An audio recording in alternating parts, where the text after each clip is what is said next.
नमस्कार, मैं Suman Hindi class with me channel में आपका स्वागत करती हूँ।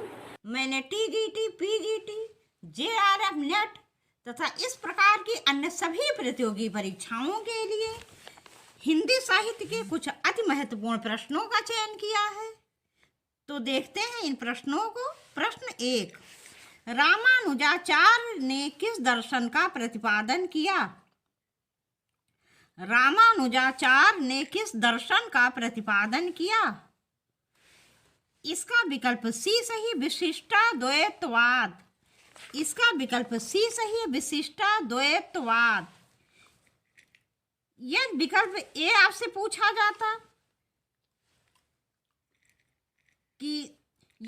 जाता शंकराचार्य जी ने किस दर्शन का प्रतिपादन किया, तो इसका विकल्प ए सही होता, अद्वैतवाद। यदि पूछा जाता कि वल्लभाचार्य जी ने किस दर्शन का प्रतिपादन किया, तो इसका विकल्प बी सही होता, शुद्धाद्वैतवाद। यदि पूछा जाता मध्वाचार्य जी ने किस दर्शन का प्रतिपादन किया, तो इसका विकल्प डी सही होता, द्वैतवाद। प्रश्न 2, भाषा बहुत परिष्कृत और परिमार्जित न होने पर भी कबीर की उक्तियों में कहीं कहीं विलक्षण प्रभाव और चमत्कार है। प्रतिभा उनमें प्रखर थी, इसमें संदेह नहीं। पंक्तियों के लेखक हैं। भाषा बहुत परिष्कृत और परिमार्जित न होने पर भी कबीर की उक्तियों में कहीं कहीं विलक्षण प्रभाव और चमत्कार है। प्रतिभा उनमें प्रखर थी, इसमें संदेह नहीं। पंक्तियों के लेखक हैं। इसका विकल्प डी सही है, आचार्य रामचंद्र शुक्ल। इसका विकल्प डी सही है, आचार्य रामचंद्र शुक्ल। प्रश्न 3, अनुनासिक व्यंजन कौन से होते हैं? अनुनासिक व्यंजन कौन से होते हैं? इसका विकल्प डी सही है, वर्ग का पंचमा अक्षर। इसका विकल्प डी सही है, वर्ग का पंचमा अक्षर। वर्ग का पंचमा अक्षर अनुनासिक व्यंजन होते हैं, जैसे अंगा, ञ, ड़ा, ना, मा आदि। प्रश्न 4, रीतिकाल का समय था। रीतिकाल का समय था। इसका विकल्प बी सही है, 1700 से 1900 बीसी सम्मत तक।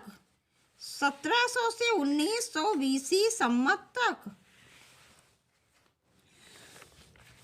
आचार्य रामचंद्र शुक्ल ने आदिकाल का समय माना है 1050 से 1375। फिर भक्तिकाल, पूर्व भक्तिकाल 1375 से 1700 तक, और उत्तर मध्यकाल अर्थात रीतिकाल 1700 से 1719 बीसी तक। फिर आधुनिक काल 1900 बीसी से अब तक। प्रश्न 5, हिंदी साहित्य का पहला इतिहास लिखा गया। हिंदी साहित्य का पहला इतिहास लिखा गया था। इसका विकल्प सी सही है, फ्रेंच भाषा में। इसका विकल्प सी सही है, फ्रेंच भाषा में। हिंदी साहित्य का पहला इतिहास फ्रेंच भाषा में लिखा गया था और इसको गार्सा दा तासी जी ने लिखा था। प्रश्न 6, सम सुबरन सुखमा कर सुखद न थोर, सी अंग सखी कोमल कनक कठोर। सम सुबरन सुखमा कर सुखद न थोर, सी अंग सखी कोमल कनक कठोर। इस उदाहरण में अलंकार है। इसका विकल्प डी सही, व्यतिरेक। इसका विकल्प डी सही, व्यतिरेक। इसमें व्यतिरेक अलंकार है। जहाँ पर उपमेय से उपमान की हीनता दिखाई जाती है, वहाँ पर व्यतिरेक अलंकार होता है। प्रश्न 7, सूची फर्स्ट एवं सूची सेकंड को सुमेलित कीजिए और नीचे दिए गए कोट में से सही विकल्प चुनिए। इसमें एक तरफ ये काल दिए हुए हैं और दूसरी तरफ इस काल से संबंधित रचयिता दिए हुए हैं। तो देखते हैं इसको। आदिकाल, इसके सामने लिखा है आलम। फिर भक्तिकाल, इसके सामने लिखा है भारतेंदु हरिश्चंद्र। फिर रीतकाल, इसके सामने लिखा है अमीर खुसरो। फिर आधुनिक काल, इसके सामने लिखा है जायसी। तो इसको मिला लेते हैं। आदिकाल को मिलाएंगे अमीर खुसरो से। आदिकाल को मिलाएंगे अमीर खुसरो से। फिर भक्तिकाल को मिलाएंगे जायसी से। भक्तिकाल को मिलाएंगे जायसी से। रीतकाल को मिलाएंगे आलम से। रीतकाल को मिलाएंगे आलम से। आधुनिक काल को मिलाएंगे भारतेंदु हरिश्चंद्र से। आधुनिक काल को मिलाएंगे भारतेंदु हरिश्चंद्र से। अब नीचे देखते हैं। नीचे इसका विकल्प सी सही है। नीचे इसका विकल्प सी सही है। प्रश्न 8, निम्नलिखित में से पुल्लिंग शब्द है। निम्नलिखित में से पुल्लिंग शब्द है। ए घास, बी आय, सी व्यय, डी नहर। इसमें इसका विकल्प सी व्यय सही है। इसका विकल्प सी व्यय सही है। घास, आय, नहर ये तीनों स्त्रीलिंग है। व्यय शब्द पुल्लिंग है। इसको आप पढ़ के देख सकते हैं स्त्रीलिंग पुल्लिंग जानने के लिए। जैसे किसी कार को आप कहते हैं तो इस कार में इतना पैसा व्यय हुआ। व्यय हुआ सदैव आता है, व्यय हुई कभी नहीं बोला जाता। तो इसलिए यहाँ पर विकल्प सी इसका सही व्यय पुल्लिंग शब्द है। प्रश्न 9, आत्मबोध किसकी रचना है। आत्मबोध किसकी रचना है। इसका विकल्प बी सही है, गोरखनाथ। इसका विकल्प बी सही है, गोरखनाथ। गोरखनाथ की अन्य रचनाएं हैं गुरु महिमा, इंद्रिय निग्रह, प्राण साधना, वैराग्य, कुंडलिनी जागरण एवं शून्य समाधि।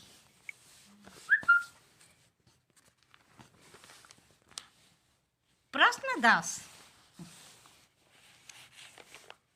निम्नलिखित पात्रों को संबद्ध काव्य ग्रंथों के साथ सुमेलित कीजिए। निम्नलिखित पात्रों को संबद्ध काव्य ग्रंथों के साथ सुमेलित कीजिए। इसमें एक तरफ पात्र दिए हुए हैं और दूसरी तरफ काव्य ग्रंथ दिए हुए हैं। चंदा, इसके सामने दिया है बीसल देवरासो। फिर नागमती, इसके सामने दिया है चंदायन। फिर राजमती, इसके सामने दिया है ढोला मारूरा दूहा। फिर मालवड़ी, इसके सामने दिया है पृथ्वीराज रासो और सबसे नीचे दिया है पद्मावत। तो इसको मिला लेते हैं। चंदा को मिलाएंगे चंदायन से। चंदा को मिलाएंगे चंदायन से। नागमती को मिलाएंगे पद्मावत से। नागमती को मिलाएंगे पद्मावत से। फिर राजमती को मिलाएंगे पृथ्वीराज रासो से।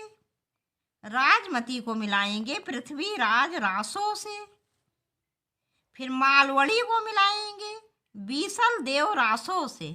मालवड़ी को मिलाएंगे बीसल देव रासो से। अब नीचे देखते हैं इसको। नीचे इसका विकल्प डी सही है। प्रश्न 11, आदिकालीन रचनाओं का सही अनुक्रम कौन सा है? आदिकालीन रचनाओं का सही अनुक्रम कौन सा है? इसका विकल्प ए सही है। सबसे पहले भरतेश्वर बाहुबली रास, फिर स्थूल भद्र रास, फिर नेमिनाथ रास, फिर संगीत रत्नाकर। सबसे पहले आएगा भरतेश्वर बाहुबली रास। इसके रचनाकार थे शालिभद्र सूरी। भरतेश्वर बाहुबली रास के रचनाकार थे शालिभद्र सूरी। फिर आएगा स्थूल भद्र रास। इसकी रचना की थी जिन धर्म सूरी ने। इसकी रचना की थी जिन धर्म सूरी ने। फिर नेमिनाथ रास, इसकी रचना की थी सुमति गढ़ ने। नेमिनाथ रास, इसकी रचना की थी सुमति गढ़ ने। फिर संगीत रत्नाकर, इसकी रचना की थी सारंग देव ने। प्रश्न 12, इनमें से किस ग्रंथ में लिखा है कि अग्नि परीक्षा के बाद सीता जैन धर्म में दीक्षित हो जाती हैं? इनमें से किस ग्रंथ में लिखा है कि अग्नि परीक्षा के बाद सीता जैन धर्म में दीक्षित हो जाती हैं? इसका विकल्प डी सही है, पौमचर्यु। इसका विकल्प डी सही है, पौमचर्यु। पौमचर्यु में रामचंद्र जी के विषय में बताया गया है और पौमचर्यु नामक ग्रंथ में ये लिखा है कि अग्नि परीक्षा के बाद सीता जैन धर्म में दीक्षित हो जाती हैं। इसकी रचना स्वयंभू ने की थी। प्रश्न 13, निम्नलिखित को सुमेलित कीजिए तथा नीचे दिए गए कूट द्वारा सही उत्तर चुनिए। निम्नलिखित को सुमेलित कीजिए तथा नीचे दिए गए कूट द्वारा सही उत्तर चुनिए। विशिष्टाद्वैतवाद, इसके सामने लिखा है निम्बार्काचार्य। फिर द्वैत, इसके सामने लिखा है विष्णु स्वामी। फिर शुद्धाद्वैतवाद, इसके सामने लिखा है रामानुजाचार्य। फिर द्वैताद्वैत, इसके सामने लिखा है मध्वाचार्य। इसको मिला लेते हैं। विशिष्टाद्वैतवाद को मिलाएंगे रामानुजाचार्य से। विशिष्टाद्वैतवाद को मिलाएंगे रामानुजाचार्य से। द्वैत को मिलाएंगे मध्वाचार्य से। द्वैत को मिलाएंगे मध्वाचार्य से। फिर शुद्धाद्वैतवाद को मिलाएंगे विष्णु स्वामी से। शुद्धाद्वैतवाद को मिलाएंगे विष्णु स्वामी से। फिर द्वैताद्वैत को मिलाएंगे निम्बार्काचार्य से। द्वैताद्वैत को मिलाएंगे निम्बार्काचार्य से। अब नीचे देखिए, नीचे इसका विकल्प डी सही है। नीचे इसका विकल्प डी सही है। प्रश्न 14, शब्द रचना में किसका योगदान नहीं होता? शब्द रचना में किसका योगदान नहीं होता? इसमें विकल्प बी सही है, पद। इसमें विकल्प बी सही है, पद। शब्द रचना में प्रत्यय, धातु, उपसर्ग, इन तीनों का योग होता है, लेकिन पद का योग नहीं होता है। कई शब्दों से मिलकर पद बनता है, पद से मिलकर शब्द नहीं बनता। प्रश्न 15, करण कारक किस वाक्य में है? करण कारक किस वाक्य में है? इसका विकल्प बी सही है, वो कलम से लिखता है। इसका विकल्प बी सही है, वो कलम से लिखता है।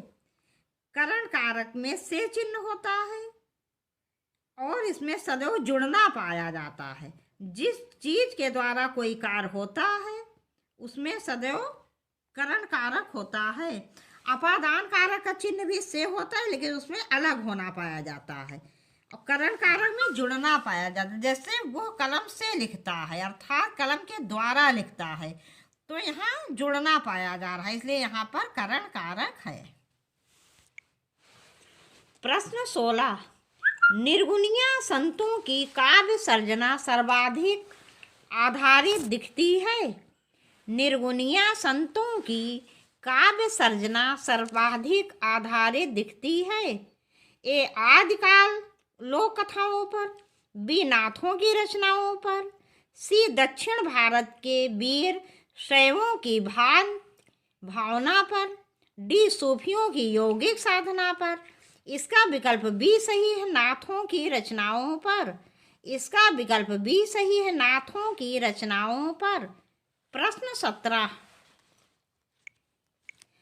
अर्थ न धर्म न काम रुचि, गति ना चहो निर्वाण, जन्म जन्म रति राम पद, ये वरदान न आन। अर्थ न धर्म न काम रुचि, गति ना चहो निर्वाण, जन्म जन्म रति राम पद, ये वरदान न आन। रामचरितमानस में यह आकांक्षा निम्नलिखित में से किसकी है? इसका विकल्प ए सही है, भरत। इसका विकल्प ए सही है, भरत। रामचरितमानस में यह आकांक्षा भरत की है। उपर्युक्त पंक्ति रामचरितमानस के अयोध्या कांड से उद्धृत है। प्रश्न 18, कतर व्योत में कौन सा समास है? कतर व्योत में कौन सा समास है? इसमें विकल्प ए सही है, द्वंद्व। इसका विकल्प ए सही है, द्वंद्व। कतर व्योत में द्वंद्व समास है। इसमें दोनों ही पद प्रधान होते हैं और इसका विग्रह करने पर और चिन्ह आता है। जैसे कतर व्योत में कतर और व्योत और चिन्ह आता है विग्रह करने पर, तो यहाँ पर द्वंद्व समास है। प्रश्न 19, सूची फर्स्ट को सूची सेकंड से सुमेलित कीजिए तथा नीचे दिए गए कोड की सहायता से सही उत्तर चुनिए। प्रद्युम्न चरित्र, इसके सामने दिया है नारायण दास। फिर स्वर्गारोहण, इसके सामने दिया चतुर्भुज दास। फिर मधुमालती कथा, इसके सामने दिया है विष्णु दास। फिर छिताई वार्ता, इसके सामने दिया है सुधीर अग्रवाल। इसको मिला लेते हैं। प्रद्युम्न चरित्र को मिलाएंगे सुधीर अग्रवाल से। प्रद्युम्न चरित्र को मिलाएंगे सुधीर अग्रवाल से। स्वर्गारोहण को मिलाएंगे विष्णु दास से। स्वर्गारोहण को मिलाएंगे विष्णु दास से। मधुमालती कथा को मिलाएंगे चतुर्भुज दास से। मधुमालती कथा को मिलाएंगे चतुर्भुज दास से। छिताई वार्ता को मिलाएंगे नारायण दास से। छिताई वार्ता को मिलाएंगे नारायण दास से। अब नीचे देखते हैं। इसका विकल्प बी सही है। प्रश्न 20,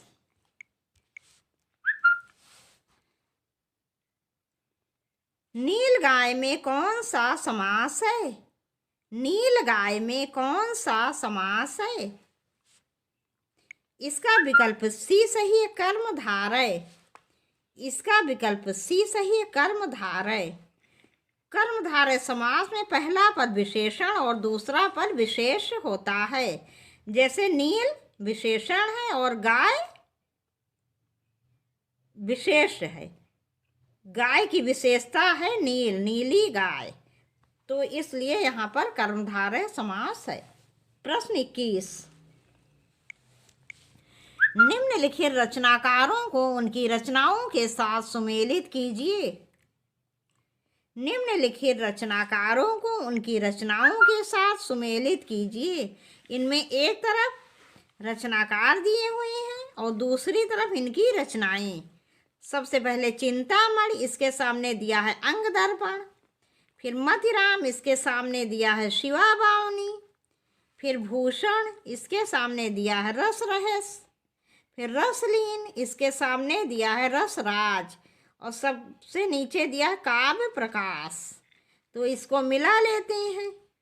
चिंतामणि, चिंतामणि को मिलाएंगे काव्य प्रकाश से, चिंतामणि को मिलाएंगे काव्य प्रकाश से। फिर मथिराम को मिलाएंगे रसराज से, मथिराम को मिलाएंगे रसराज से। फिर भूषण को मिलाएंगे शिवा बावनी से, भूषण को मिलाएंगे शिवा बावनी से। फिर रसलीन को मिलाएंगे अंग दर्पण से, रसलीन को मिलाएंगे अंग दर्पण से। नीचे देखते हैं, नीचे इसका विकल्प डी सही है, नीचे इसका विकल्प डी सही है।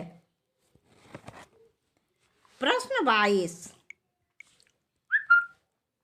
रचना काल की दृष्टि से निम्नलिखित रचनाओं का सही अनुक्रम है। रचना काल की दृष्टि से निम्नलिखित रचनाओं का सही अनुक्रम है। इसका विकल्प डी सही है, इसका विकल्प डी सही है।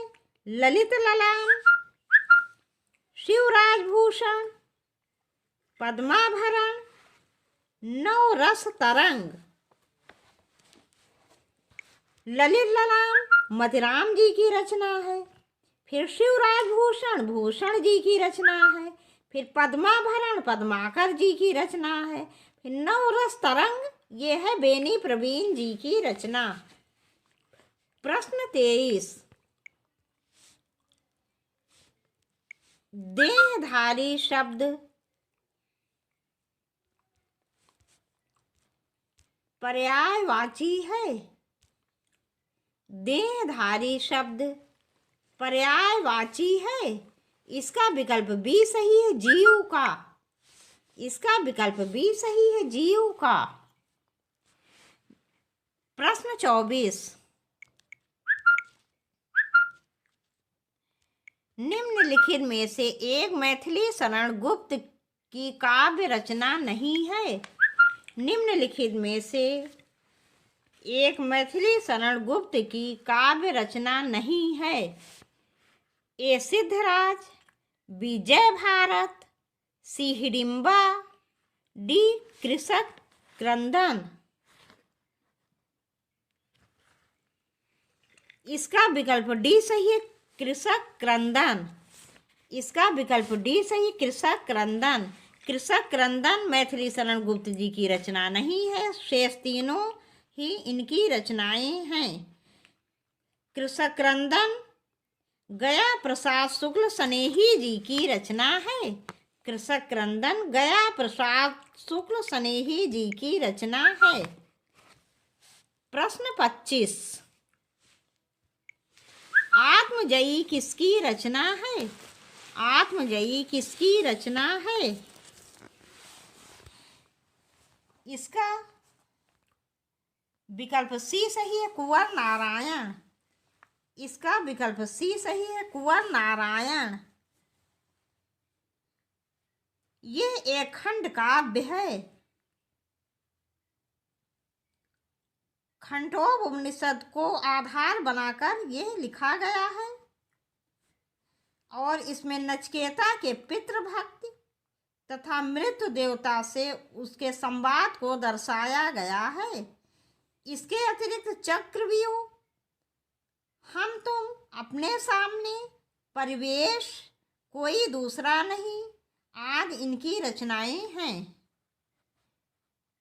प्रश्न 26, ठंडा लोहा कविता संग्रह के रचनाकार हैं। ठंडा लोहा कविता संग्रह के रचनाकार हैं। इसका विकल्प ए सही है, धर्मवीर भारती। इसका विकल्प ए सही है, धर्मवीर भारती।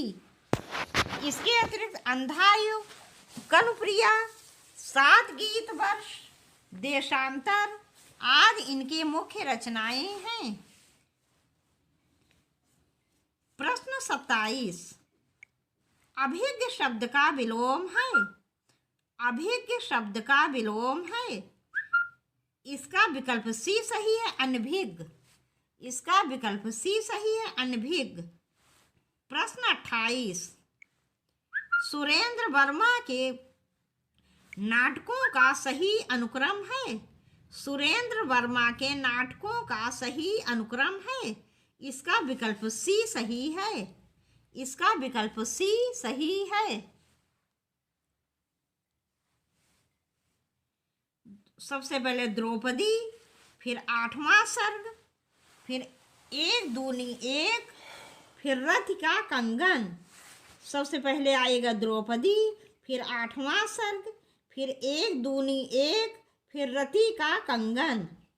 प्रश्न 29, निम्नलिखित में से किस एकांकी में संयुक्त परिवार की समस्या को उठाया गया है?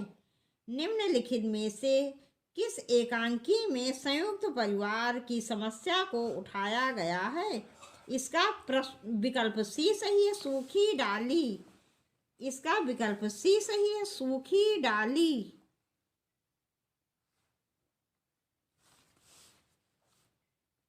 प्रश्न 30, करुण के रस राजत्व की प्रतिष्ठापना किस ग्रंथ द्वारा की गई? करुण के रस राजत्व की प्रतिष्ठापना किस ग्रंथ द्वारा की गई? इसका विकल्प बी सही है, उत्तर रामचरितम। इसका विकल्प बी सही है, उत्तर रामचरितम। ये भवभूति जी की रचना है। प्रश्न 31, निम्नलिखित निबंध संग्रहों को उनके लेखकों के साथ सुमेलित कीजिए। निम्नलिखित निबंध संग्रहों को उनके लेखकों के साथ सुमेलित कीजिए। इसमें एक तरफ निबंध संग्रह लिखा है और दूसरी तरफ उनके लेखक लिखे हुए हैं। सबसे पहले आस्था और सौंदर्य, इसके सामने लिखा है निर्मल वर्मा। फिर अपनी अपनी बीमारी, इसके सामने विद्या निवास मिश्र। फिर कला और जोखिम, इसके सामने राम विलास शर्मा। फिर तमाल के झरोखे से, इसके सामने हरिशंकर परसाई। और सबसे नीचे बाल मुकुंद गुप्त। तो इसको मिला लेते हैं, आस्था और सौंदर्य, इसको मिलाएंगे रामविलास शर्मा से। आस्था और सौंदर्य, इसको मिलाएंगे रामविलास शर्मा से।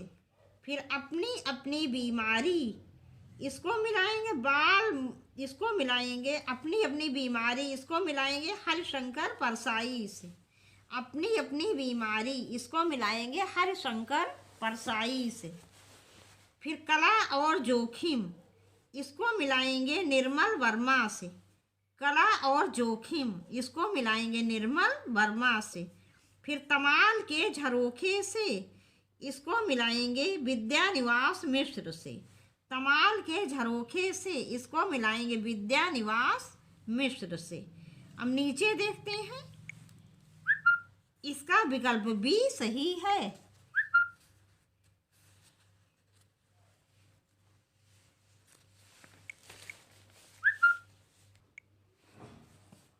प्रश्न 32, धर्म की रसात्मक अनुभूति का नाम भक्ति है। धर्म की रसात्मक अनुभूति का नाम भक्ति है। उपर्युक्त कथन आचार्य रामचंद्र शुक्ल के किस निबंध का अंश है? उपर्युक्त कथन आचार्य रामचंद्र शुक्ल के किस निबंध का अंश है? ए श्रद्धा और भक्ति, बी मानस की धर्म भूमि, सी लोभ और प्रीति, डी कविता क्या है? इसका विकल्प बी सही है, मानस की धर्म भूमि। इसका विकल्प बी सही है, मानस की धर्म भूमि। प्रश्न 33, अतीन्द्रिय शब्द का आशय है। अतीन्द्रिय शब्द का आशय है। इसका विकल्प ए सही है, इंद्रियों की पहुंच से बाहर। इंद्रियों की पहुंच से बाहर। प्रश्न 34, प्रकाशन वर्ष के अनुसार उषा प्रियमोदा के उपन्यासों का सही अनुक्रम है। प्रकाशन वर्ष के अनुसार उषा प्रियमोदा के उपन्यासों का सही अनुक्रम है। इसका विकल्प सी सही है। सबसे पहले 55 खंभे लाल दीवारें, फिर रुकोगी नहीं राधिका, फिर शेष यात्रा, फिर अंतर्वर्षी। सबसे पहले 5 खंभे लाल दीवारें, फिर रुकोगी नहीं राधिका, फिर शेष यात्रा, फिर अंतर्वर्षी। प्रश्न 35। दामुल का कैदी के लेखक कौन है? दामुल का कैदी के लेखक कौन है? इसका विकल्प सी सही है, प्रेमचंद। इसका विकल्प सी सही है, प्रेमचंद। दामुल का कैदी, पंच परमेश्वर, बूढ़ी काकी, मंत्र, ईदगाह, शतरंज के खिलाड़ी, सवा सेर गेहूं, आत्माराम, ठाकुर का कुआं, पूस की रात, नमक का दरोगा, कफन, आब बीती। ये प्रेमचंद की लिखी कहानियां हैं।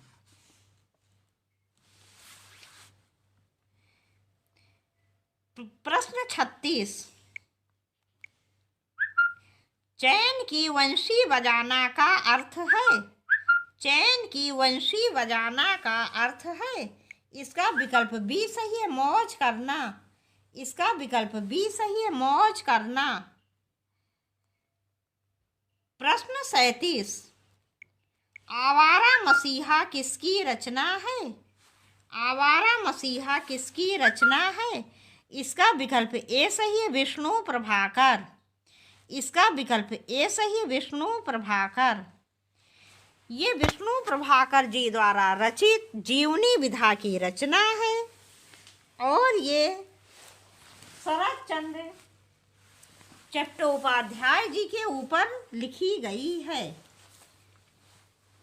प्रश्न 38। यशपाल की आत्मकथा है।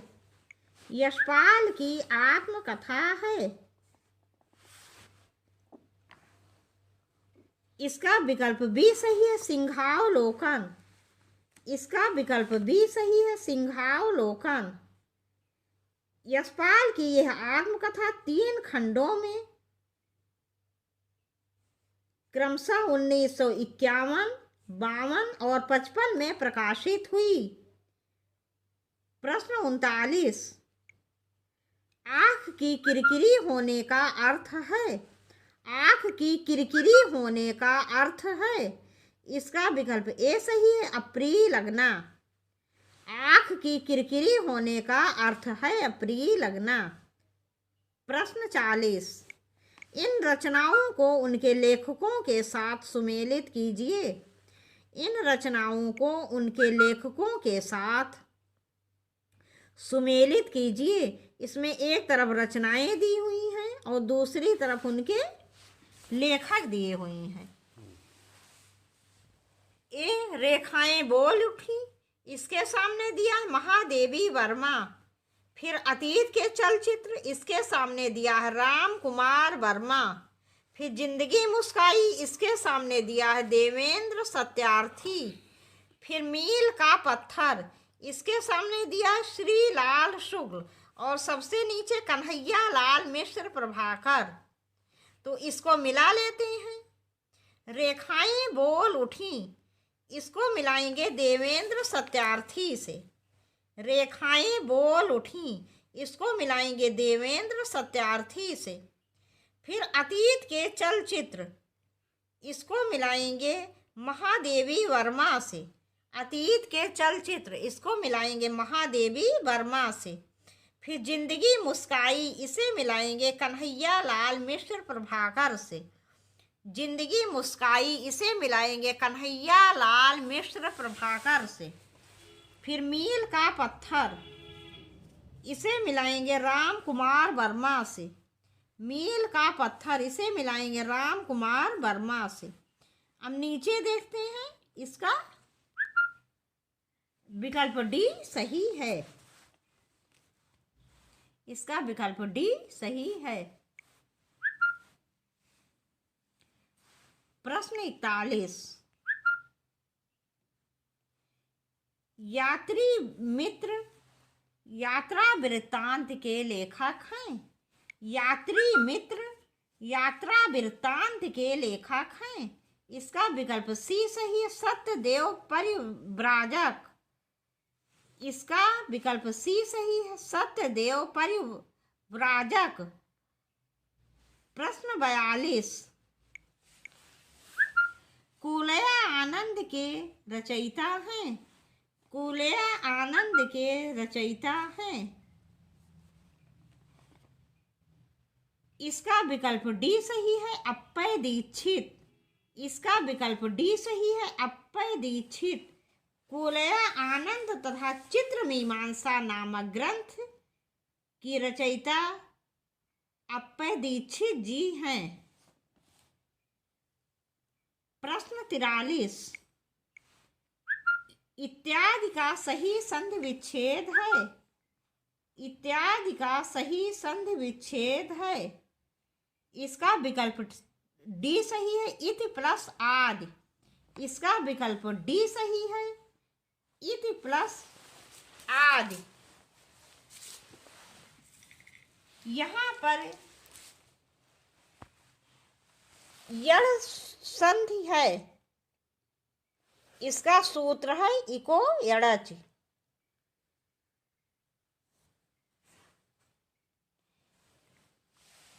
प्रश्न 44,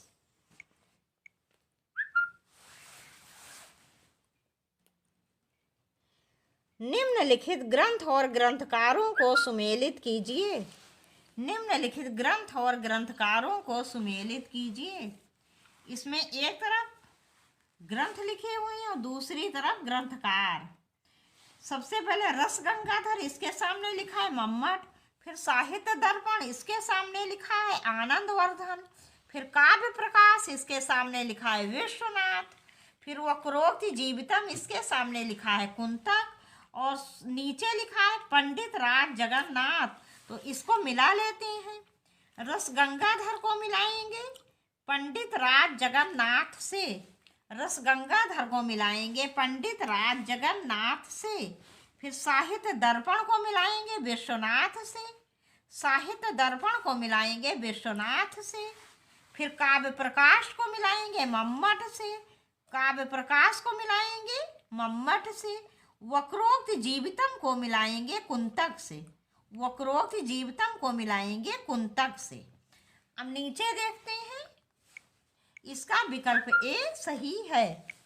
इसका विकल्प ए सही है। प्रश्न 45, प्रश्न 45, शब्द में जहां मूल अर्थ नहीं बल्कि उसका व्यंग्यार्थ अभिप्रेत होता है, वहां कौन सी शब्द शक्ति होती है।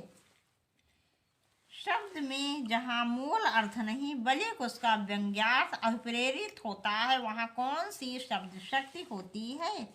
इसका विकल्प सी सही है, व्यंजना। इसका विकल्प सी सही है, व्यंजना। जहां पर मुख्यार्थ तथा ध्वनि सिद्धांत लक्ष्यार्थ दोनों बाधित हों, वहां व्यंग्यार्थ अभिष्ट होता है। प्रश्न 46, बेपथु कैसा अनुभाव है।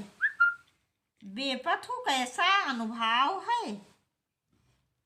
इसका विकल्प सी सही है, सात्विक। इसका विकल्प सी सही है, सात्विक। बेपथु सात्विक अनुभाव है। सात्विक अनुभाव 8 प्रकार के होते हैं। सात्विक अनुभाव 8 प्रकार के होते हैं। प्रश्न 47, आधा पात बबूल का तामे तनिक पिसान लाला जी करने लगे छठे छमा से दान, आधा पात बबूल का तामे तनिक पिसान। लाला जी करने लगे छठे छमा से दान, उपर्युक्त दोहे में कौन सा रस है? तो इसको तो पढ़ने से समझ में आ रहा है। इसका विकल्प डी सही है, हास्य। इसका विकल्प डी सही है, हास्य। इसमें हास्य रस है। प्रश्न 48, भरत मुनि के रस सूत्र की भुक्तिवाद के आधार पर व्याख्या करने वाले आचार हैं। भरत मुनि के रस सूत्र की भुक्तिवाद के आधार पर व्याख्या करने वाले आचार हैं। इसका विकल्प बी सही है, भट्ट नायक। इसका विकल्प डी सही है, विकल्प बी, भट्ट नायक विकल्प बी में दिया है। इसका विकल्प बी सही है, भट्ट नायक। भरत मुनि के रस सूत्र की भुक्तिवाद के आधार पर व्याख्या भट्ट नायक जी ने की है। इन्होंने सर्वप्रथम दर्शक सामाजिक की महत्ता को स्वीकार किया है। इनका दार्शनिक मत साख्य दर्शन पर आधारित है। इस प्रश्न के बारे में और समझ लीजिए थोड़ा। जैसा शंकुक जी दिया है पहले विकल्प, तो इनकी है अनुमितवाद की व्याख्या। सी दिया है अभिनव गुप्त, तो इनका है अभिव्यक्तिवाद।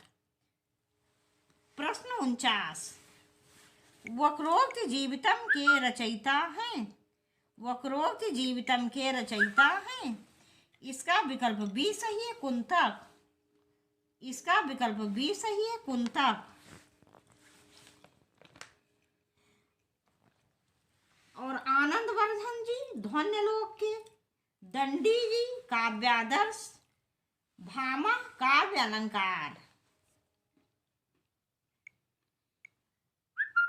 प्रश्न 50,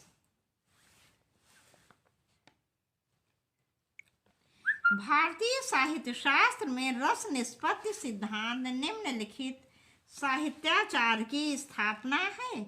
भारतीय साहित्य शास्त्र में रस निष्पत्ति सिद्धांत निम्नलिखित साहित्याचार की स्थापना है। इसका विकल्प बी सही है, आचार भरत।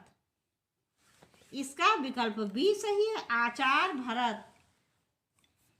भारतीय साहित्य शास्त्र में रस निष्पत्ति सिद्धांत भरत मुनि नामक साहित्याचार की स्थापना है। भरत मुनि के अनुसार विभाव, अनुभाव और व्यभिचारी भाव के संयोग से रस की निष्पत्ति होती है।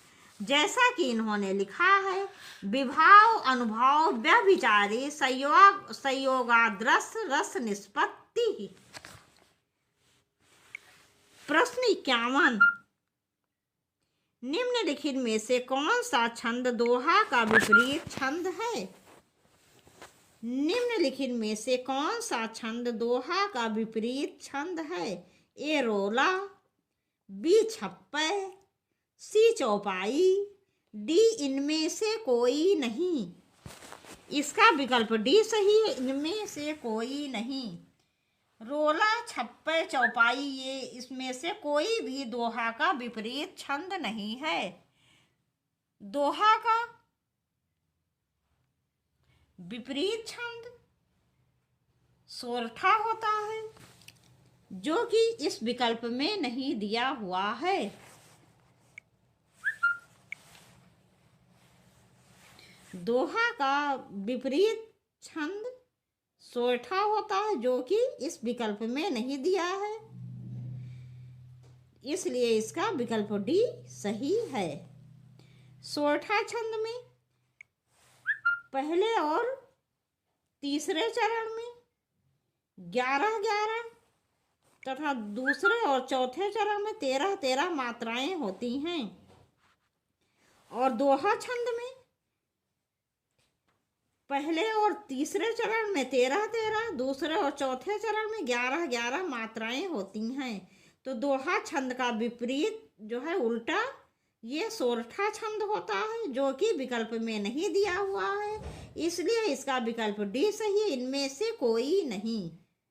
प्रश्न 52, अवधि शिला का उर पर था गुरुभार, तिल तिल काट रही थी दृग्जल धार। अवधि शिला का उर पर था गुरुभार, तिल तिल काट रही थी दृग्जल धार। इस उद्धरण में प्रयुक्त छंद है, इस उद्धरण में प्रयुक्त छंद है, इसका विकल्प सी सही है, बरवय। इसका विकल्प सी सही है, बरवय। बरवय अर्थ सममात्रिक छंद है। इस छंद के विषम चरणों अर्थात पहला और तीसरा में 12-12 और सम चरणों दूसरे और चौथे में 7-7 मात्राएं होती हैं। प्रश्न 53, अजो तरयो ना ही रहो, श्रुति सेवत इक रंग में अलंकार है। अजो तरयो ना ही रहो, श्रुति सेवत इक रंग में अलंकार है, इसका विकल्प ए सही है, श्लेष। इसका विकल्प ए सही है, श्लेष। यहाँ पर श्लेष अलंकार है। जहाँ पर कोई शब्द एक बार आता है, उसके अर्थ 2 या 2 से अधिक होते हैं, वहाँ पर श्लेष अलंकार होता है। यहाँ श्रुति शब्द के 2 अर्थ निकल रहे हैं। प्रश्न 54, किस युक्ति से समर्थित की गई बात में कौन सा अलंकार होता है? किसी युक्ति से समर्थित की गई बात में कौन सा अलंकार होता है? इसका विकल्प डी सही है, काव्यलिंग।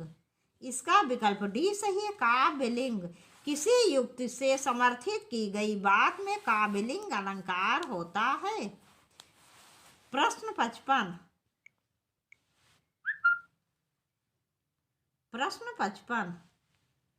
जन्म सिंधु पुनि बंधु विष, दिन मलिन सकलंक, सी मुख समता पाओ किम, चंदु वापुरो रंक। जन्म सिंधु पुनि बंधु विष, दिन मलिन सकलंक, सी मुख समता पाओ किम, चंद वापुरो रंक। इसका विकल्प डी सही है, व्यतिरेक। इसका विकल्प डी सही है, व्यतिरेक। इन पंक्तियों में व्यतिरेक अलंकार का प्रयोग है। जहाँ उपमेय में उपमान से सकारण उत्कर्ष दिखाया जाए, वहाँ व्यतिरेक अलंकार होता है। अर्थात उपमेय को श्रेष्ठ समझा जाए और उपमान को उतनी महत्व ना दी जाए जितनी उपमेय को दी जाती है, तो वहाँ पर सदैव व्यतिरेक अलंकार होता है। प्रश्न 56, अधिकांश साहित्य इतिहासकारों के अनुसार हिंदी के प्रथम कवि हैं। अधिकांश साहित्य इतिहासकारों के अनुसार हिंदी के प्रथम कवि हैं। इसका विकल्प सी सही है, सरहपाद। इसका विकल्प सी सही है, सरहपाद। अधिकांश साहित्यकारों ने सरहपाद जी को हिंदी का प्रथम कवि स्वीकार किया है। ये सिद्ध साहित्य के कवि हैं। इन दोहाचार इनकी मुख्य रचना है और राहुल सांकृत्यायन ने सबसे पहले इन्हें हिंदी का प्रथम कवि स्वीकार किया है। प्रश्न 57, निम्नलिखित पंक्तियों को उनके छंदों के साथ सुमेलित कीजिए। निम्नलिखित पंक्तियों को उनके छंदों के साथ सुमेलित कीजिए। इनमें एक तरफ पंक्तियां दी हुई हैं और दूसरी तरफ छंद लिखे हुए हैं। देखिए, सबसे पहले है, जब मैं था तब हरि नहीं, अब हरि है मैं नाय। यह इसके सामने सवैया दिया है। फिर दिया है, राम को रूप निहारत, जानकी कंकन के नग की परछाई। इसके सामने कवित्व दिया हुआ है। फिर जानत है वो सिरजनहारा, जो कछु है मन मरम हमारा। सामने रूपमाला दिया हुआ है। फिर अधर लगे हैं आन करके, प्रयाण प्राण चाहत चलन ए। संदेशो लय सुजान को, इसके सामने चौपाई दी हुई है, तो इसको मिला लेते हैं। जब मैं था तब हरि नहीं, अब हरि है मैं नाही। इसको मिलाते हैं दोहा से। ये कबीरदास जी का दोहा है। जब मैं था तब हरि नहीं, अब हरि है मैं नाही। तो इसको मिलाएंगे दोहा से। उसके बाद राम को रूप निहारत जानकी, कंकन के नग की परछाई। इसको मिलाएंगे सवैया से। इसको मिलाएंगे सवैया से। फिर जानत है वो सिरजनहारा, जो कछु है मन मरम हमारा। इसको मिलाएंगे चौपाई से।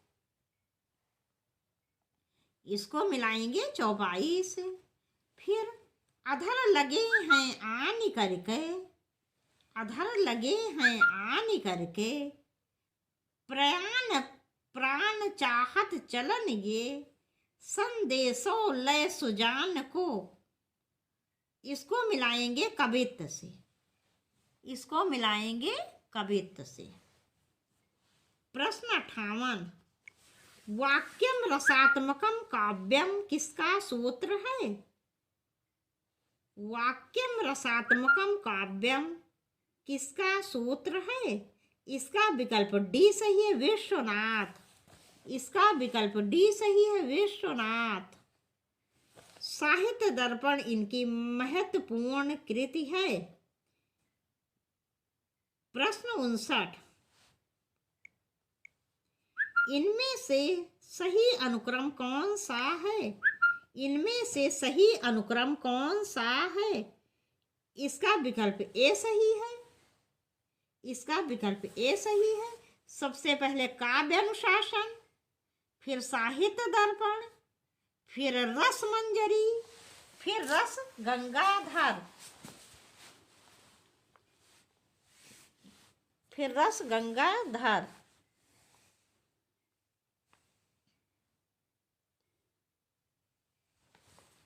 अब देखते हैं प्रश्न 60।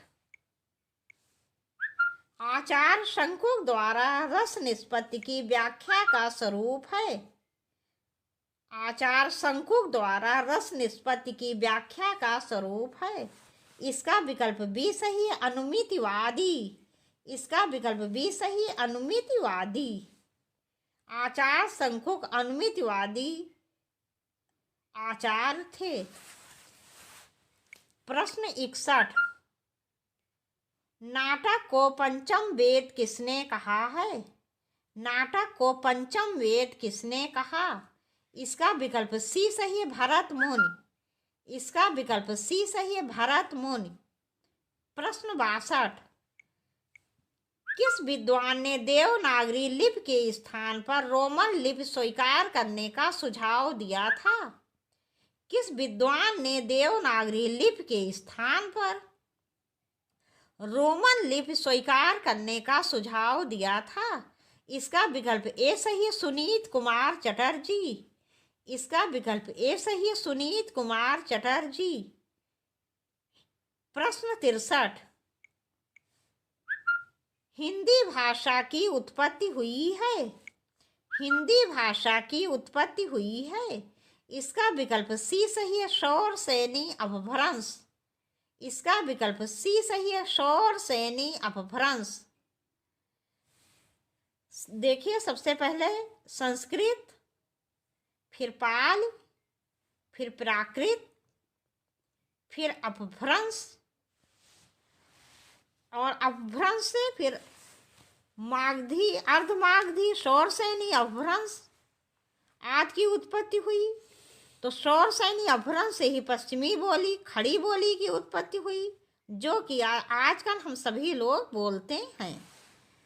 प्रश्न 64, निम्नलिखित में से किस बोली में ने का प्रयोग नहीं होता है? निम्नलिखित में से किस बोली में ने का प्रयोग नहीं होता है? इसका विकल्प डी सही है, अवधि। इसका विकल्प डी सही है, अवधि। प्रश्न 65, दृश्य श्रव्य काव्य से क्या अभिप्राय है? दृश्य श्रव्य काव्य से क्या अभिप्राय है? इसका विकल्प सी सही है, देखने के साथ साथ जिसे सुना भी जा सके, जैसे चलचित्र वह दृश्य काव्य है। इसका विकल्प सी सही है, देखने के साथ साथ जिसे सुन भी सके, जैसे चलचित्र वह दृश्य काव्य है। जिसे देखा और सुना दोनों जाता है वहां पर दृश्य श्रव्य काव्य होता है, जैसे नाटक, चलचित्र आदि। प्रश्न 66, निम्न इनमें से कौन सा कवि अभिनव जयदेव की उपाधि से विभूषित है? इनमें से कौन सा कवि अभिनव जयदेव के नाम से विभूषित है? इसका विकल्प ए सही है, विद्यापति। इसका विकल्प ए सही है, विद्यापति। विद्यापति, अभिनव जयदेव, कवि शेखर, राज पंडित, कवि कंठहार, कवि रत्न, मैथिल कोकिल आदि नामों से प्रसिद्ध हैं।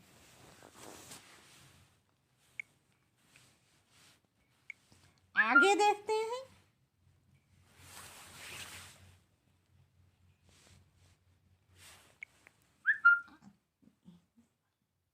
हिंदी प्रश्न 63,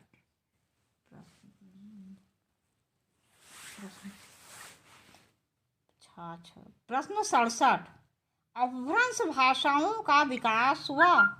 अपभ्रंश भाषाओं का विकास हुआ। इसका विकल्प डी सही, प्राकृत भाषाओं से। और ये भाषा का क्रम मैं अभी आपको पहले बता चुकी हूँ। तो अपभ्रंश भाषाओं का विकास हुआ, इसका विकल्प डी सही, प्राकृत भाषाओं से। प्रश्न 68, कुमायूनी भाषा भाषी क्षेत्र है।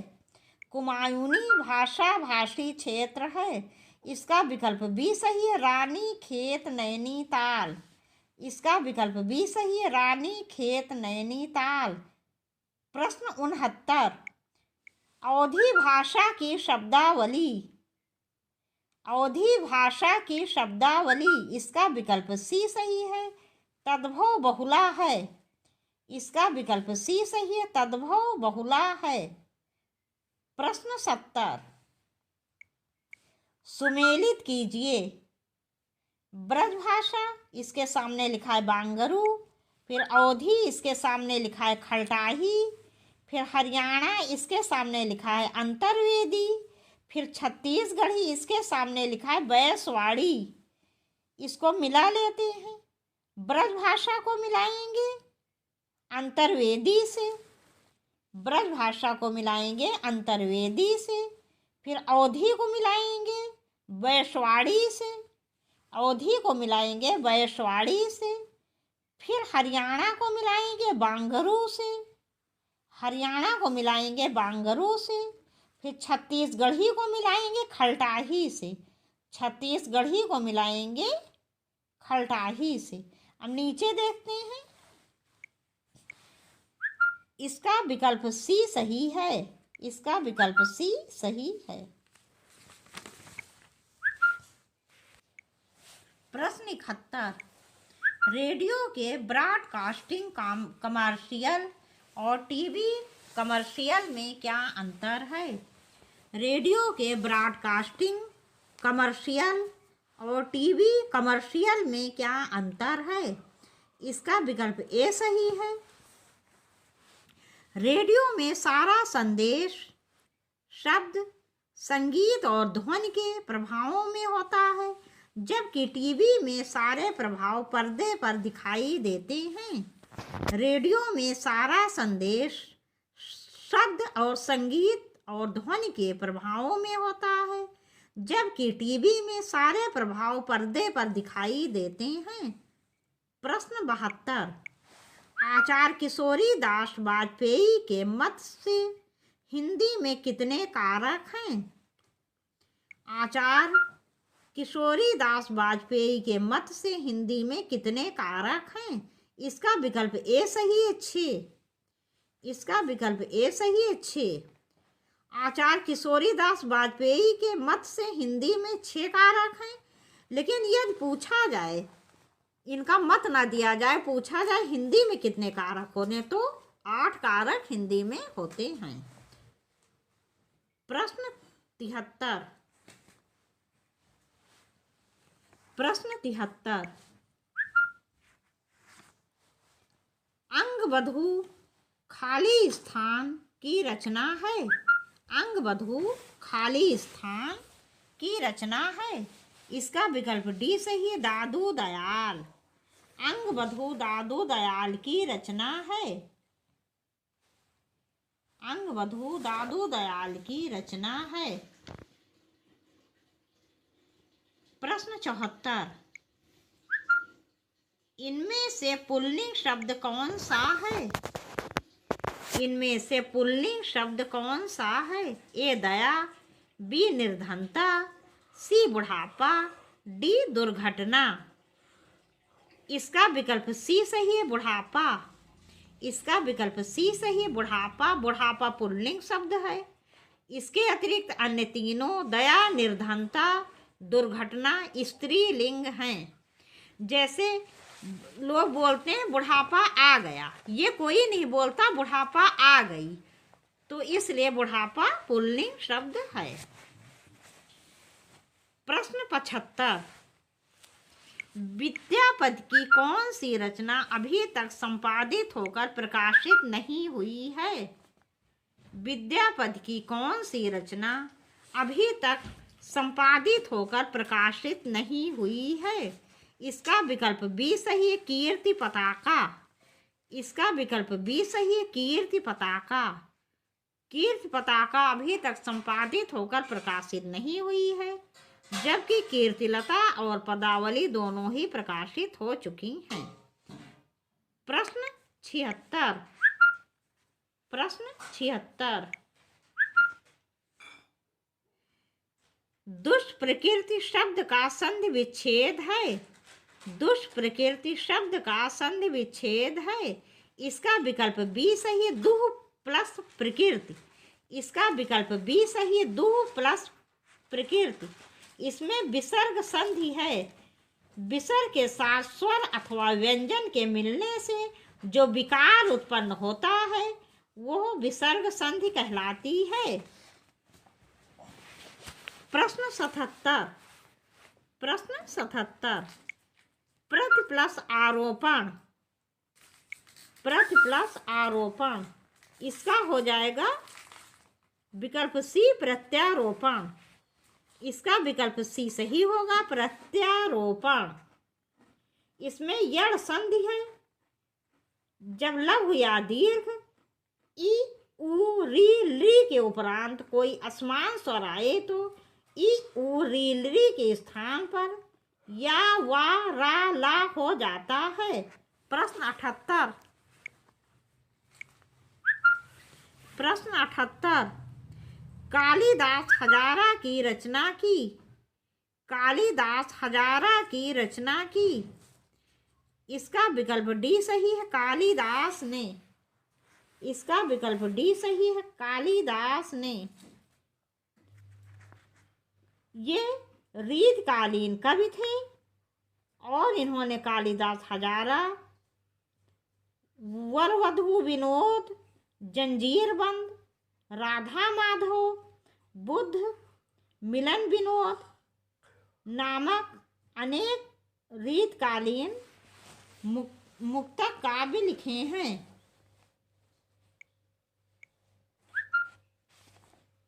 अब देखिए प्रश्न 79।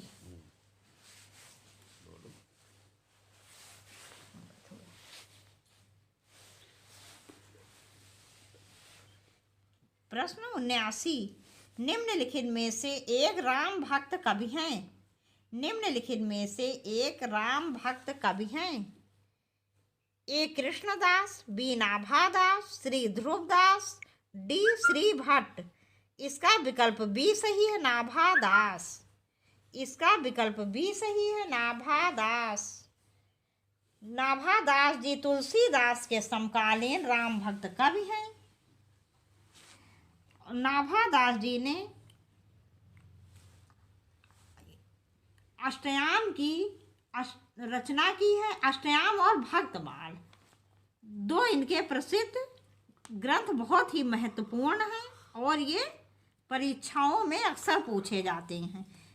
कभी दे दिया जाता है अष्टयाम किसकी रचना है और कभी भक्तमाल, या कभी कभी ऐसे भी पूछ लिया जाता है नाभादास जी की रचनाएं और उसमें अष्टयाम या भक्तमाल नीचे लिखा रहता है। तो अष्टयाम और भक्तमाल इनकी मुख्य रचनाएं हैं। प्रश्न 80, कमल दल नयनन की उन्मान। कमल दल नयनन की उन्मान, बिसरत नाहि सखी मो तन ते मंद मंद मुस्कान। कमल दल नयनन की उन्मान, बिसरत नाहि सखी मो मन ते मंद मंद मुस्कान। यह पदचरण किसकी रचना है? यह पदचरण किसकी रचना है? इसका विकल्प बी सही है, रहीम। इसका विकल्प बी सही है, रहीम। प्रश्न 81, इनमें से किस शब्द में उपसर्ग नहीं है? इनमें से किस शब्द में उपसर्ग नहीं है? ए अपमान, बी अपराध, सी अपयश, डी अपमति। इसका विकल्प बी सही है, अपराध। इसका विकल्प बी सही, अपराध। अपराध में उपसर्ग नहीं है। शेष तीनों अपमान, अपयश और अपमति में उपसर्ग है। प्रश्न 82, निम्नलिखित शब्दों में से शुद्ध शब्द को चुनिए। निम्नलिखित शब्दों में से शुद्ध शब्द को चुनिए। इसका विकल्प बी सही है, संन्यास। इसका विकल्प बी सही है, संन्यास। प्रश्न 83, निम्नलिखित में से सही शब्द छांटिए। निम्नलिखित में से सही शब्द छांटिए। इसका विकल्प बी सही है, कवित्री। इसका विकल्प बी सही है, कवित्री। प्रश्न 84, प्रश्न 84, मोर का पर्यायवाची इनमें से क्या है? मोर का पर्यायवाची इनमें से क्या है? इसका विकल्प ए सही है, कलापी। इसका विकल्प ए सही है, कलापी।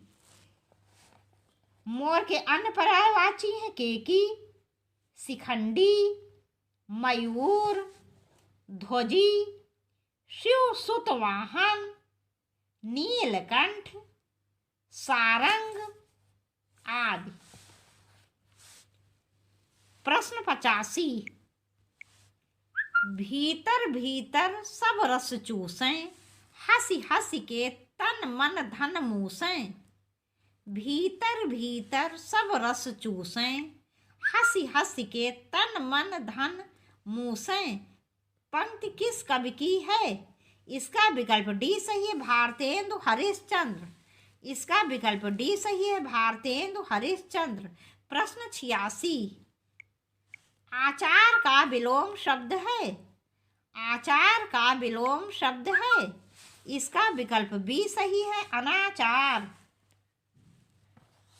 इसका विकल्प बी सही है, अनाचार। प्रश्न 87, रेल का विकट खेल नाटक के रचनाकार हैं। रेल का विकट खेल नाटक के रचनाकार हैं। इसका विकल्प सी सही है, बाल कृष्ण भट्ट। इसका विकल्प सी सही है, बाल कृष्ण भट्ट। इनके अन्य नाटक है नई रोशनी का विष, शिक्षादान, नल दमयंती स्वयंवर, कालिदास की सभा, चंद्रसेन, बाल विवाह आदि। प्रश्न 88, छाती के बल चलने वाला के लिए एक शब्द क्या होगा? छाती के बल चलने वाला के लिए एक शब्द क्या होगा? इसका विकल्प ए सही है, उरग। इसका विकल्प ए सही है, उरग। प्रश्न 89, निम्नलिखित में से कौन सा उपन्यासकार एक आंचलिक उपन्यासकार है? निम्नलिखित में से कौन सा उपन्यासकार एक आंचलिक उपन्यासकार है? इसका विकल्प सी सही है, राही मासूम रजा। इसका विकल्प सी सही है, राही मासूम रजा। राही मासूम रजा एक आंचलिक उपन्यासकार हैं। आंचलिक उपन्यासकार का तात्पर्य है, आंचलिक से तात्पर्य है एक किसी भी विशेष स्थल से संबंधित घटना का जहाँ पर वर्णन किया जाता है वो आंचलिक उपन्यास या आंचलिक कहानी कहलाता है। तो ये आंचलिक उपन्यासकार हैं। प्रश्न 90, हमेशा रहने वाला एक शब्द बतलाइए। हमेशा रहने वाला एक शब्द बतलाइए। इसका विकल्प ए सही है, शाश्वत। इसका विकल्प ए सही है, शाश्वत। हमेशा रहने वाले के लिए शाश्वत शब्द प्रयोग होता है। प्रश्न 91, निम्नलिखित पात्रों को उनकी कहानियों के साथ सुमेलित कीजिए। निम्नलिखित पात्रों को उनकी कहानियों के साथ सुमेलित कीजिए। इसमें एक तरफ ये पात्र दिए हुए, दूसरी तरफ कहानियाँ दी हुई हैं। सबसे पहले चंपा बुद्धगुप्त, उसके सामने दिया है नमक का दरोगा। फिर दिया है अलोपी दीन वंशीधर, उसके सामने दिया है ठेस। फिर सिरचन मानु, उसके सामने हार की जीत। फिर बाबा भारती खड़ग सिंह, उसके सामने आकाशदीप, और सबसे नीचे ताई। तो इसको मिला लेते हैं। चंपा बुद्धगुप्त को मिलाएंगे आकाशदीप से, चंदा बुद्धगुप्त को मिलाएंगे आकाशदीप से। फिर अलोपी दीन वंशीधर को मिलाएंगे नमक का दरोगा से। अलोपी दीन वंशीधर को मिलाएंगे नमक का दरोगा से। फिर सिरचन मान को मिलाएंगे ठेस से। सिरचन मान को मिलाएंगे ठेस से। फिर बाबा भारती खड़ग सिंह को मिलाएंगे हार की जीत से। बाबा भारती खड़ग सिंह को मिलाएंगे हार की जीत से। अब नीचे देखते हैं। नीचे इसका विकल्प ए सही है। नीचे इसका विकल्प ए सही है। प्रश्न 92, अरे यायावर रहेगा याद किस विधा की रचना है? अरे यायावर रहेगा याद किस विधा की रचना है? इसका विकल्प सी सही है, यात्रा साहित्य। इसका विकल्प सी सही है, यात्रा साहित्य। ये अज्ञेय जी की रचना है। प्रश्न 93, चेहरे पर हवाइयाँ उड़ना का अर्थ है। चेहरे पर हवाइयाँ उड़ना का अर्थ है। इसका विकल्प बी सही है, घबरा जाना। इसका विकल्प बी सही है, घबरा जाना। प्रश्न 94, निम्नलिखित शब्दों में नपुंसक लिंग का चयन कीजिए। निम्नलिखित शब्दों में नपुंसक लिंग का चयन कीजिए। इसका विकल्प सी सही है, कलत्र। इसका विकल्प सी सही है, कलत्र। कलत्र नपुंसक लिंग शब्द है। प्रश्न 95, प्रश्न 95, अनंत शब्द की सही विधि होगी। अनंत शब्द की सही विधि होगी। इसका विकल्प, ये विधि इसमें गलत छपा, इसमें संधि होनी चाहिए। अनंत शब्द की सही संधि होगी। इसका विकल्प बी सही है, अन प्लस अंत। इसका विकल्प बी सही है, अन प्लस अंत। ये यहाँ पर व्यंजन संधि है। प्रश्न 96, पर्णकुटी शब्द का समास है। पर्णकुटी शब्द का समास है। इसका विकल्प ए सही है, तत्पुरुष। इसका विकल्प ए सही है, तत्पुरुष। जब हम इसका विग्रह करेंगे तो हो जाएगा पत्ते की कुटी। यहाँ पर संबंध तत्पुरुष समास है। प्रश्न 97, प्रश्न 97, संपत्ति शास्त्र के लेखक का नाम है। संपत्ति शास्त्र के लेखक का नाम है। इसका विकल्प ए सही है, आचार्य महावीर प्रसाद द्विवेदी। इसका विकल्प ए सही है, आचार्य महावीर प्रसाद द्विवेदी। प्रश्न 98, सूची फर्स्ट का मिलान सूची सेकंड से कीजिए और दिए गए कोट से सही उत्तर का चयन कीजिए। इसमें एक तरफ ये कवि दिए हुए हैं और दूसरी तरफ उनकी रचनाएं। कालिदास इसके सामने लिखा है दश कुमार चरितम, फिर माघ इसके सामने लिखा है अभिज्ञान शाकुंतलम, फिर भवभूत इसके सामने लिखा है शिशुपाल वधम, फिर दंडी इसके सामने लिखा है उत्तर रामचरितम। इसको मिला लेते हैं। कालिदास को मिलाएंगे अभिज्ञान शाकुंतलम से, कालिदास को मिलाएंगे अभिज्ञान शाकुंतलम से, फिर माघ को मिलाएंगे, माघ को मिलाएंगे शिशुपाल वधम से, माघ को मिलाएंगे शिशुपाल वधम से, फिर भवभूत को मिलाएंगे उत्तर रामचरितम से, भवभूत को मिलाएंगे उत्तर रामचरितम को से, दंडी को मिलाएंगे दश कुमार चरितम से, दंडी को मिलाएंगे दश कुमार चरितम से। देखिए एक बार फिर देख लेते हैं। कालिदास को मिलाएंगे अभिज्ञान शाकुंतलम से, माघ को मिलाएंगे शिशुपाल वधम से, भवभूत को मिलाएंगे उत्तर रामचरितम से, दंडी को मिलाएंगे दश कुमार चरितम से। अब नीचे देखते हैं। इसका विकल्प बी सही है। प्रश्न 99, मुद्रा राक्षस नाटक का रचयिता कौन है। मुद्रा राक्षस नाटक का रचयिता कौन है। इसका विकल्प डी सही है, विशाख दत्त। इसका विकल्प डी सही है, विशाख दत्त।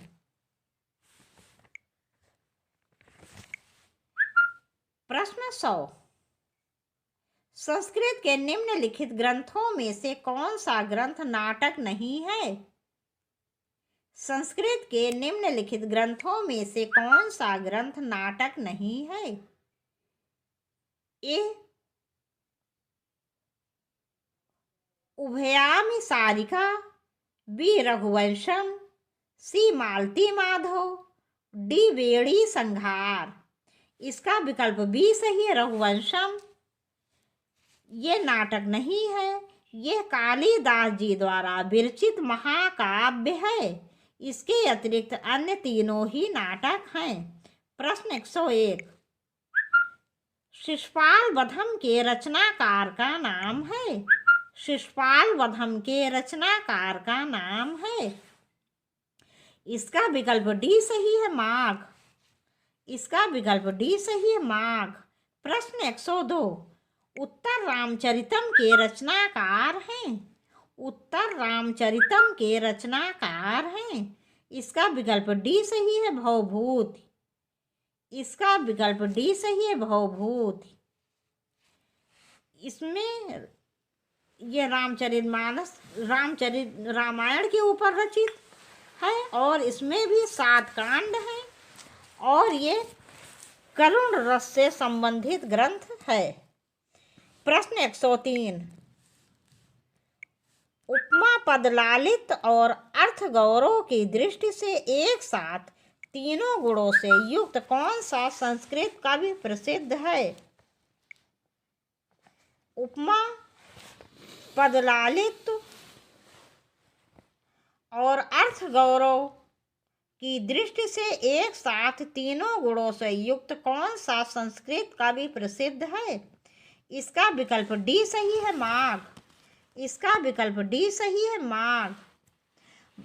माघ की प्रशंसा में सभी आलोचकों ने कहा है कि माघ को कालिदास की उपमा, दंडी के पद लालित और भारती के अर्थ गौरव का सम्मिश्रण बताया गया है।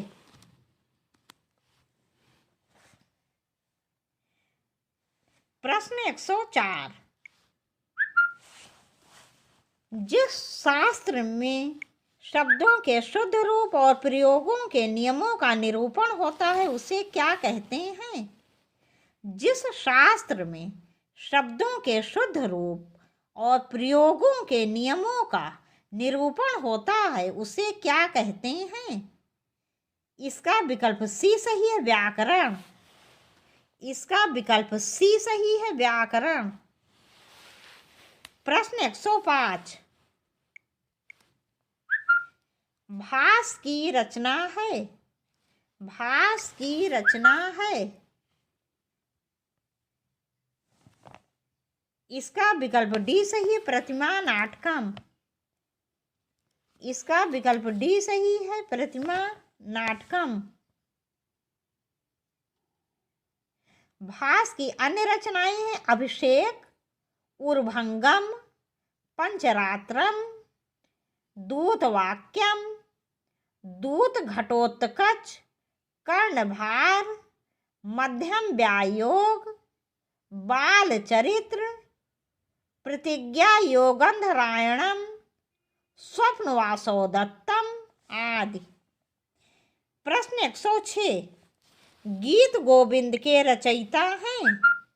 गीत गोविंद के रचयिता हैं। इसका विकल्प डी सही है, जयदेव। इसका विकल्प डी सही है, जयदेव। प्रश्न 107। स्वत्यस्तु का संधि विच्छेद होगा। स्वत्यस्तु का संधि विच्छेद होगा। इसका विकल्प ए सही है, स्वस्ति प्लस अस्तु। इसका विकल्प ए सही है, स्वस्ति प्लस अस्तु। प्रश्न 108। वक्रोक्त सिद्धांत के प्रवर्तक आचार्य हैं। वक्रोक्त सिद्धांत के प्रवर्तक आचार्य हैं। इसका विकल्प ए सही है, कुंतक। इसका विकल्प ए सही है, कुंतक। प्रश्न 109। चंद्रकांति शब्द में समास है। चंद्रकांति शब्द में समास है। इसका विकल्प बी सही है, कर्मधारय। इसका विकल्प बी सही है, कर्मधारय। जब हम इसका विग्रह करेंगे तो हो जाएगा चंद्र यूं कांति, चंद्र के समान चमक। प्रश्न 110।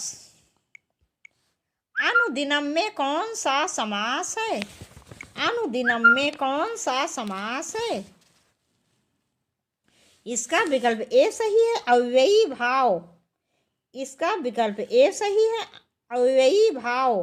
अनुदिनम, दिनम दिनम, प्रतिदिन अर्थात दिनम दिनम।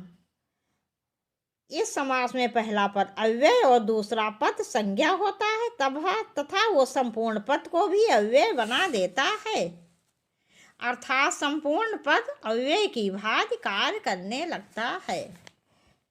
प्रश्न 111। अकरोह रूप है। अकरोह रूप है।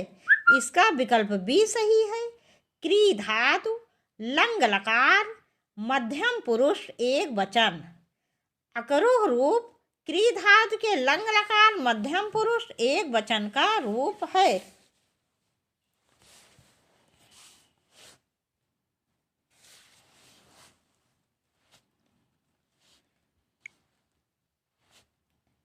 प्रश्न 112। राम शब्द के षष्ठी एक वचन का रूप है। राम शब्द के षष्ठी एक वचन का रूप है।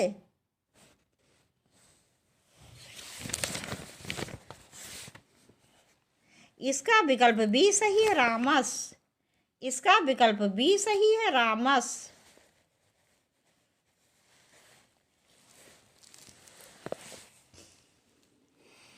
रामस रामयो रामाणाम, तो इसका विकल्प बी सही है, रामस। प्रश्न 113। रामायण शब्द रूप में कौन सी विभक्ति है। रामायण शब्द रूप में कौन सी विभक्ति है। इसका विकल्प सी सही है, तृतीया। इसका विकल्प सी सही है, तृतीया। रामः रामो रामा, रामम रामो रामान, रामेण रामाभ्याम रामय। तो इस तरह रूप आप पढ़ के देख सकते हैं। किसी भी चीज़ का रूप जब आए तो उसको पढ़ के देख सकते हैं। तो रामायण शब्द रूप में ये तृतीया विभक्ति है। प्रश्न 114। लिट लकार किस काल का बोधक है। लिट लकार किस काल का बोधक है।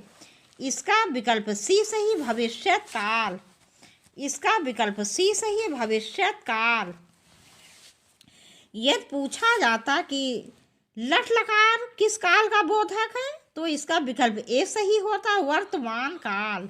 यदि पूछा जाता लंग लकार किस काल का बोधक है तो इसका विकल्प बी सही होता है, भूतकाल। प्रश्न 115। प्रश्न 115। अधि सिंह स्था साम कर्म सूत्र द्वारा कस्य कर्म संज्ञा भवति।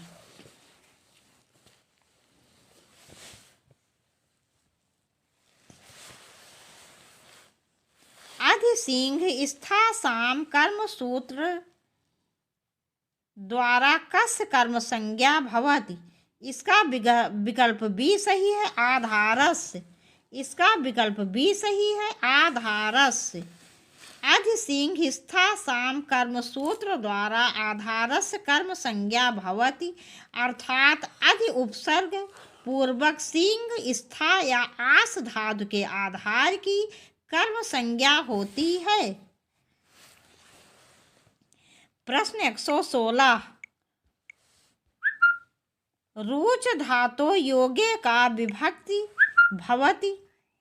इसमें चतुर्थी, इसका विकल्प डी चतुर्थी विभक्ति सही, चतुर्थी सही है, अर्थात इसमें चतुर्थी विभक्ति होगी।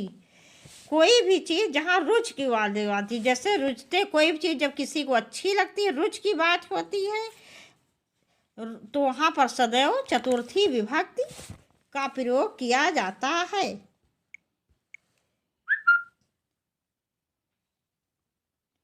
जैसे रुचिर्था नाम प्रियमाणा, कहीं पर भी रुचि अर्थात कोई भी चीज़ जब, जैसे हरे रोचते भक्ति, हरि को भक्ति अच्छी लगती है, तो जहाँ पर रुचि से संबंधित बात होती है, अच्छी लगने से, वहाँ पर सदैव चतुर्थी विभक्ति का प्रयोग होता है। प्रश्न 117। अभिता या सर्वता के योग में कौन सी विभक्ति होती है। अभिता या सर्वता के योग में कौन सी विभक्ति होती है। इसका विकल्प बी सही है, द्वितीया। इसका विकल्प बी सही है, द्वितीया। अभिता सर्वतः परितः समया निक्षा, इन सभी इस प्रकार के शब्दों में सदैव द्वितीया विभक्ति होती है। प्रश्न 118। बच्चा लड्डू के लिए रोता है का सही अनुवाद है।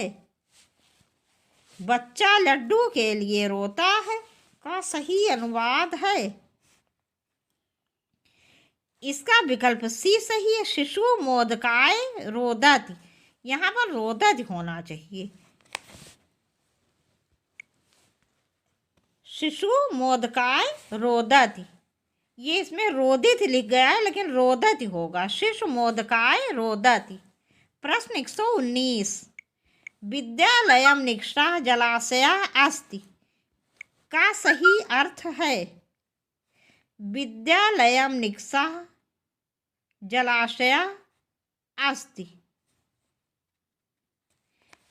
इसका सही अर्थ है, इसका विकल्प बी सही होगा। विद्यालय के समीप जलाशय है, विद्यालय के समीप जलाशय है। प्रश्न 120, राजा ब्राह्मणाय गाम ददाति वाक्य में रेखांकित शब्द की संज्ञा है। राजा ब्राह्मणाय गाम ददाति वाक्य में रेखांकित शब्द की संज्ञा है। इसका विकल्प डी सही है, संप्रदान। इसका विकल्प डी सही है, संप्रदान।